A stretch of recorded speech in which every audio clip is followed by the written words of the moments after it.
सूरत city crime branch को मिली बड़ी सफलता। पूर्ण भारत देश में हड़कंप मचवा देने वाला आशाराम और नारायण साईं केस मामला। पिता पुत्र के खिलाफ दर्ज बलात्कार और मारपीट के मामले में गवाहों पर हमला करने के आरोपी को गिरफ्तार कर लिया गया है। एसिड अटैक, जानलेवा हमला और हत्या के अपराधों में पिछले 10 वर्षों से वांछित चल रहे आरोपी को गिरफ्तार कर लिया गया है। आरोपी युवक तामराज साहू गिरफ्तार। क्राइम ब्रांच ने आरोपी को पकड़ लिया। इस आरोपी पर 50,000 रुपए का इनाम सरकार द्वारा घोषित किया गया था। आरोपी को नोएडा, उत्तर प्रदेश से गिरफ्तार किया गया। आप देख रहे हो माया नगरी न्यूज चैनल, संपादक दीपक गुप्ता के साथ।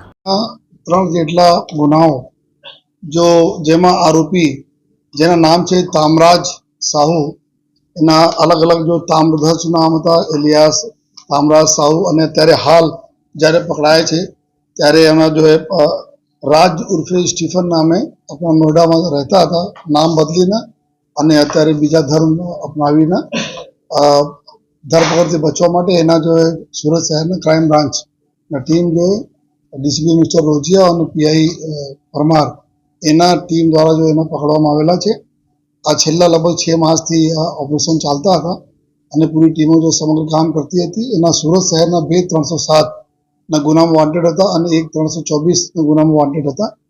અને એના વિગત સંપૂર્ણ વિગત એવું છે કે આશારામ અને એના પુત્ર નારાયણ સાઈ દ્વારા જો એના વિરુદ્ધમાં ગુનાઓ દાખલ થયેલા હતા રેપ અને અન્ય ગુનાઓમાં।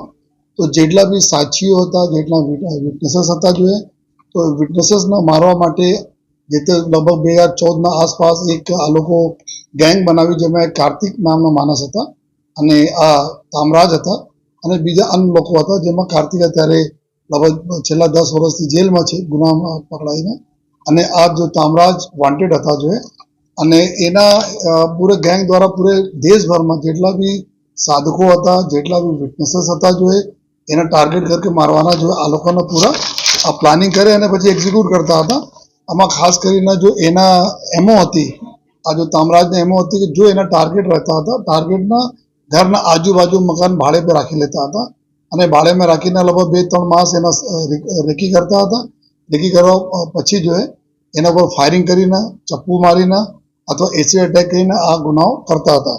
તો એના જો મુખ્યત્વે જો જ્યારે નોઈડા ઉત્તર પ્રદેશથી પકડાયા છે ત્યારે એક ક્રિશ્ચિયન ધર્મ અંગીકાર કરીને ત્યાં નામ ચેન્જ કરીને ત્યાં રહેતા હતા અને એના ઉપર જો મેન જો ગુનાઓ દાખલ થયેલા છે।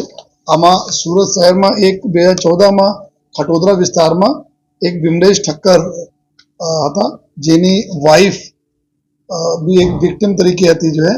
तो बिमलेश ठक्कर ने जो पीठ ने